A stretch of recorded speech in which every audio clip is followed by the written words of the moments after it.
एक छोटे से गांव में एक बच्ची रहती थी जिसका नाम आरजू था। उसकी उम्र सिर्फ 10 साल थी। आरजू की मां शाइस्ता बेगम अकेली ही उसकी परवरिश कर रही थी। आरजू की वालिद कई साल पहले एक हादसे में इंतकाल कर गए थे। शाइस्ता बेगम कपड़ों की सिलाई करती थी।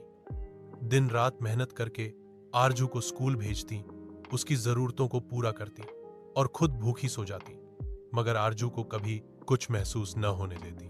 आरजू को स्कूल जाना बहुत पसंद था।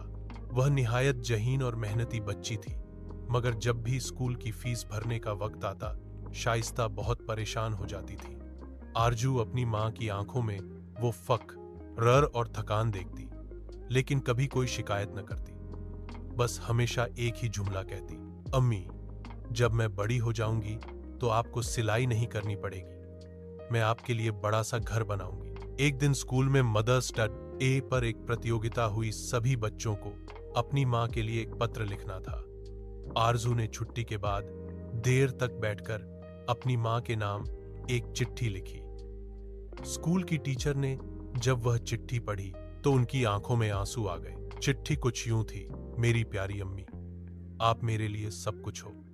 आप मेरे अब्बू भी हो, मेरी दोस्त भी हो, मेरी मां भी। जब आप रात को थक कर सोती हो तो मैं चुपके से आपके हाथ देखती हूं। इन हाथों पर चुभन के निशान होते हैं, मगर आप कभी नहीं रोती। अम्मी, मुझे मालूम है आप कितनी मुश्किल से मेरी पढ़ाई के लिए पैसे जोड़ती हैं। मैं वादा करती हूं, मैं बहुत मेहनत करूंगी।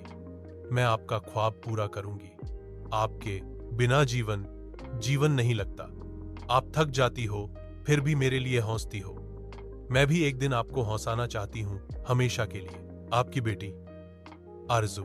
जब शाइस्ता बेगम को स्कूल बुलाया गया और यह पत्र उन्हें सुनाया नहीं गया तो वह रो पड़ी। उनकी आंखों से आंसू लगातार बहते रहे, मगर चेहरे पर एक अजीब सा फख्र था, जैसे उन्होंने दुनिया की सबसे कीमती दौलत हासिल कर ली हो। इसी दिन से आरजू ने और ज्यादा दिल लगाकर पढ़ा। आई के सालों बाद वह एक बड़ी अफसर बनी और एक दिन मां को साथ ले जाकर उसने कहा, अम्मी, आज से आपकी सिलाई मशीन को आराम दे दे। आपका ख्वाब अब मेरा फर्ज है। अखलाकी सब मां की मोहब्बत दुनिया की सब से बेगरज मोहब्बत है। एक बच्चा अगर अपनी मां की मेहनत को समझे तो वह दुनिया की कोई भी कामयाबी हासिल कर सकता है।